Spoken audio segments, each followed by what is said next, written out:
1 Timotius pasal 3 ayat 1-7. Benarlah perkataan ini, orang yang menghendaki jabatan penilik jemaat menginginkan pekerjaan yang indah. Karena itu penilik jemaat haruslah orang yang tak bercacat, suami dari satu istri, dapat menahan diri, bijaksana, sopan, suka memberi tumpangan, cakap mengajar orang, bukan peminum, bukan pemarah, melainkan peramah, pendamai, bukan hamba uang.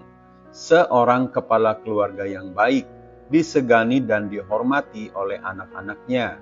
Jikalau seorang tidak tahu mengepalai keluarganya sendiri, bagaimanakah ia dapat mengurus jemaat Allah?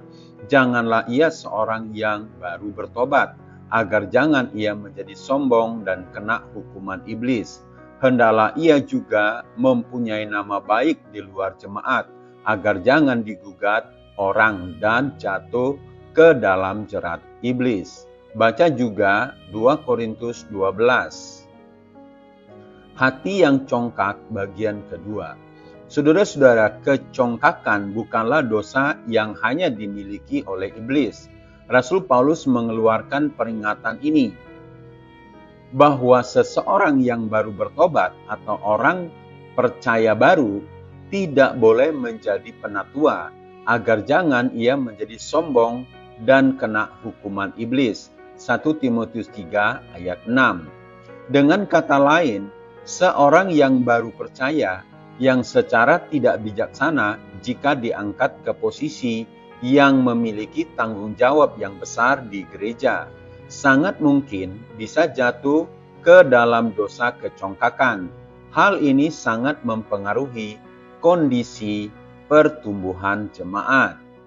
Saudara-saudara, Rasul Paulus benar-benar menancapkan dalam pikiran kita tentang betapa besar bahaya kecongkakan dan betapa mudah kita terjatuh ke dalamnya.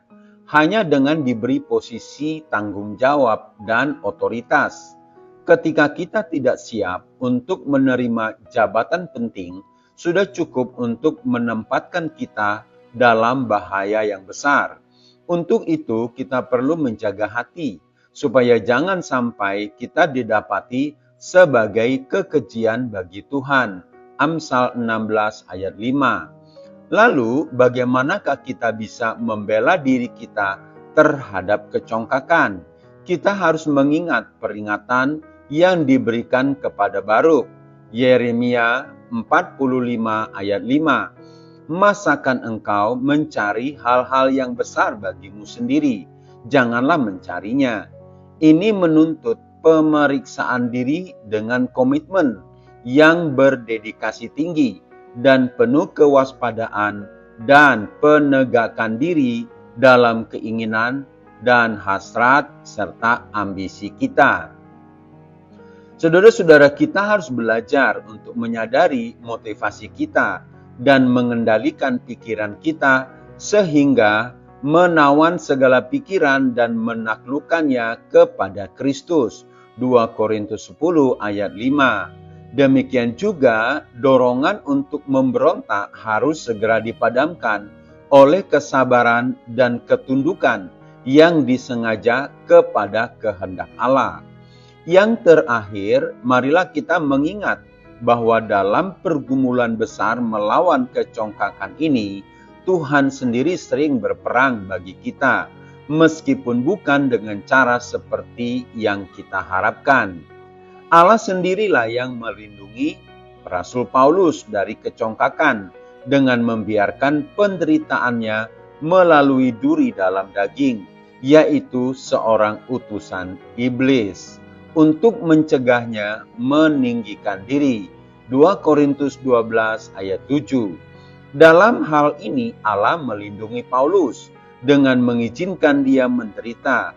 Oleh karena itu, bagian kita bukanlah membenci penderitaan, tetapi bermegah atas kelemahan kita. Ayat yang ke-9.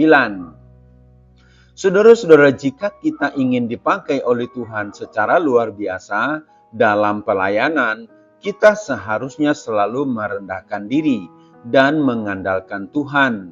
Kita tidak boleh menggerutu, melainkan harus penuh rasa syukur karena Bapa Surgawi kita selalu menolong dan menahan kita dari terjatuh ke dalam dosa kecongkakan. Saudara-saudara, renungan hari ini cukup menjadi peringatan bagi Bapak Ibu Saudara yang telah dan akan menduduki jabatan penting dalam gereja. Jangan sampai jabatan itu membawa engkau ke gunung kecongkakan yang dapat membahayakanmu. Jadilah pemimpin jemaat yang dengan rendah hati melayani jemaatnya. Janganlah kedudukan yang diberikan kepadamu membuat engkau tinggi hati dan congkak. Saudara-saudara sungguh senang belajar firman Tuhan, sehingga makin mengerti kehendak Allah dan semakin rendah hati di dalam melayani. Kita adalah hamba, Haor Ministry.